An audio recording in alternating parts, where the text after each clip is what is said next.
Salve galera, aqui é o professor Pablo Jamil, sejam bem-vindos a mais um vídeo do meu canal. Hoje eu vou falar sobre um assunto que não sei por qual razão está aí muito popular na mídia. Eu tenho recebido diversas mensagens para que eu fale sobre isso e honestamente eu não entendo o porquê, mas vou falar sobre o assunto. A mensagem é: Pablo, o que você acha de tanto estrangeirismo no português? Pablo, por que existe tanta palavra de outra língua no português? Principalmente, professor, você não acha que esse movimento pode acabar com a língua portuguesa? Depois que o Carlão rodar a vinheta e você clicar aqui para fazer a inscrição no canal, eu vou dar uma resposta fundamentada para vocês a esse respeito. Beleza? Então, roda a vinheta aí, Carlão!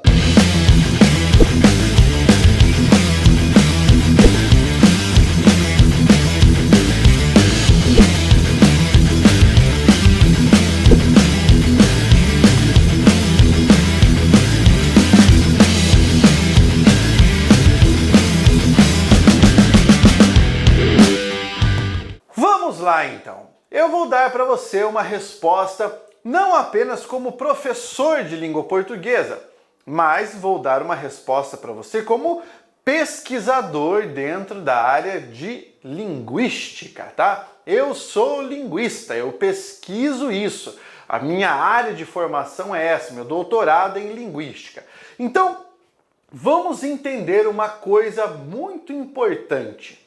Nós temos uma coisa chamada de registro da língua. O registro da língua pode depender do tempo e do espaço. Falando do registro que nós usamos agora, neste momento, nós dizemos que existe um registro chamado de registro sincrônico. Vou explicar para você. E existe um chamado registro diacrônico. Ter esse conhecimento é fundamental, em primeiro lugar, para você entender como funciona a língua, em segundo lugar, para você não falar besteira. Registro sincrônico é como a língua é escrita e falada neste momento.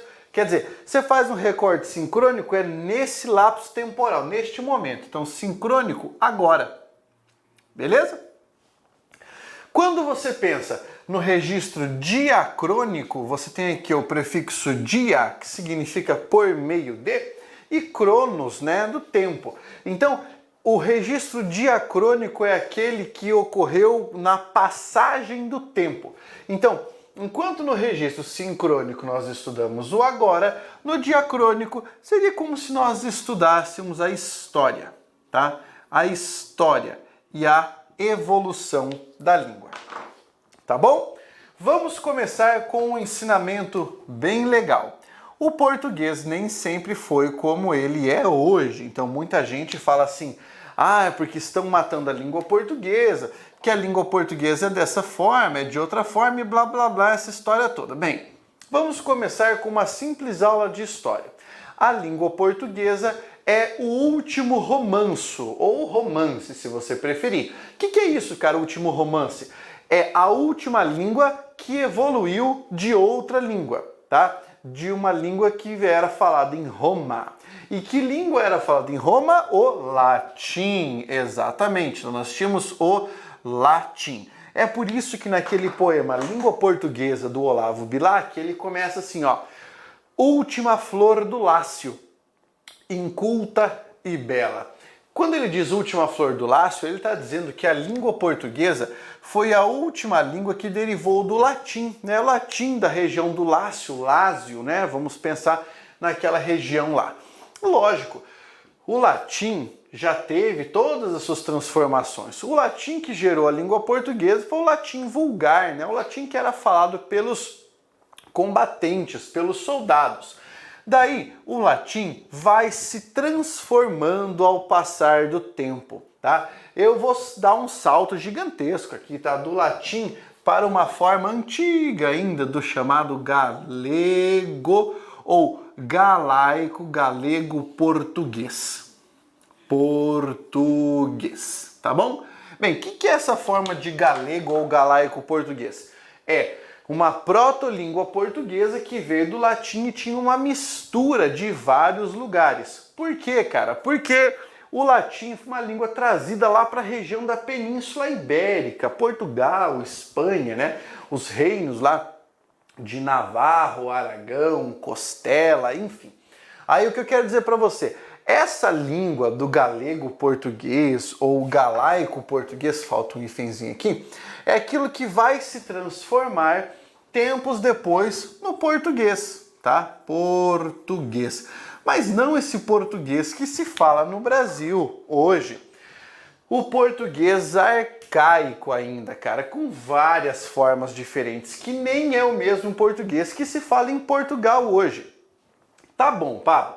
O que você quer dizer com isso? Eu quero dizer que se nós pegarmos o português que era falado lá na Península Ibérica, esse mesmo português veio do latim, esse mesmo português recebeu influência de diversas línguas.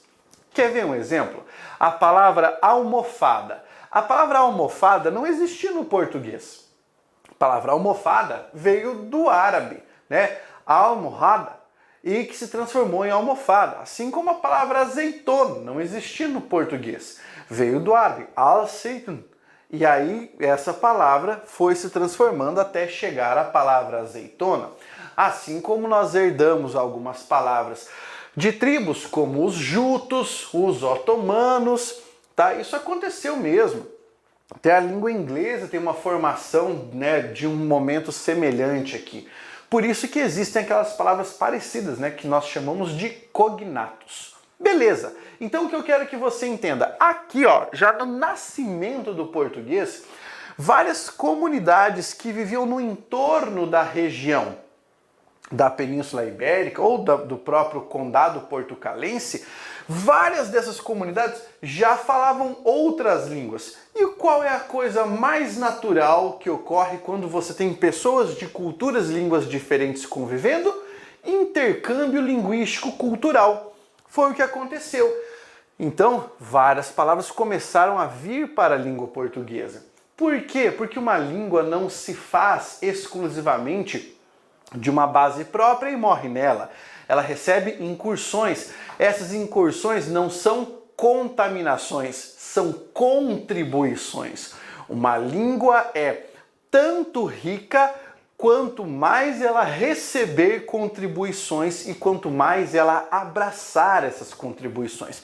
Mas vamos voltar para a nossa aula de história. Bem, o português falado em Portugal foi levado para muitos lugares. O português falado em Portugal foi levado para o continente africano, tá? Continente africano.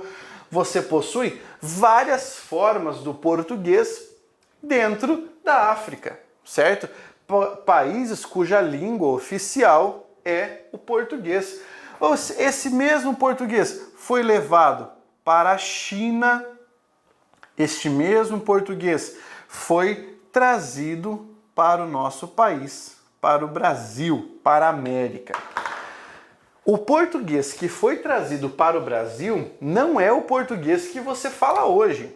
Era aquele português bem clássico ainda, bem antigo. Nós nem temos registro desse português atualmente. Agora, vamos lá. O português que era falado no Brasil naquela época recebeu várias influências. Recebeu influência tupi, recebeu influência, por exemplo, do banto, beleza? Então aqui eu coloquei tupi, mas eu fiz aqui uma generalização ridícula, tá? Eu posso falar que ele recebeu influência de todas as línguas indígenas dos povos indígenas que havia no Brasil. Banto. Aqui eu estou fazendo uma generalização de um dos dialetos dos africanos trazidos para o Brasil. Mas não foi só isso, cara. Vamos pegar outro caso aqui bem interessante, ó. Vamos pegar aqui o caso da incursão francesa. Nós recebemos várias palavras da França, né? Do francês. Ah, é, Pablo? Claro. Por exemplo, a palavra abajur. Abajur tem cara de português? O termo abajur? Não, ele veio diretamente da França, na época ali do século XIX, época em que era moda você falar francês. Nós temos hoje várias palavras que estão em contato com a nossa língua ali, que nós usamos, que vem da língua inglesa, certo? Vem do inglês.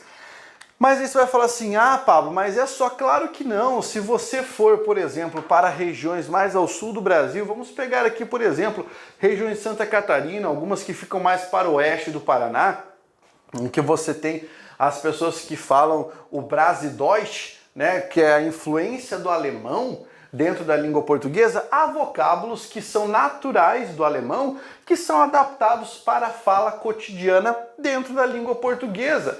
Um exemplo é a palavra chimia, tá? Se você não souber o que significa, depois pesquisa aí o que é chimia.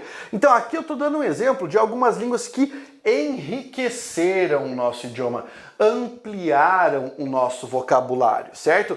Então aqui nós estamos falando da formação da nossa língua. Isso aqui está atravessando o tempo, atravessando as gerações, beleza?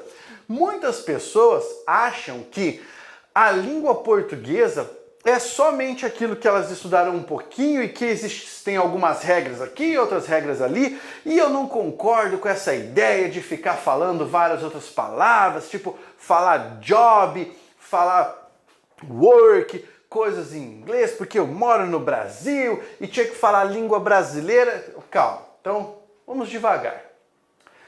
A nossa matriz linguística é do português e é por isso que nós falamos português brasileiro, certo? Então, já pensaram sobre isso? Não é uma exclusividade da sua cabeça você dizer que nós deveríamos falar língua brasileira, tá? Nem pense que isso é um privilégio seu. Já pensaram sobre isso e não funciona.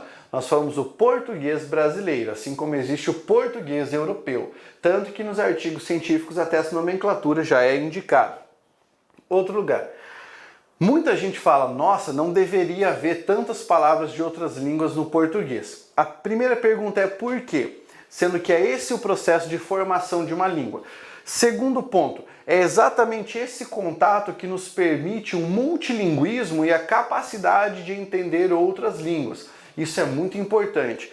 Terceiro lugar, língua que não recebe influência e que não se atualiza, morre. Quer ver um exemplo? O próprio latim.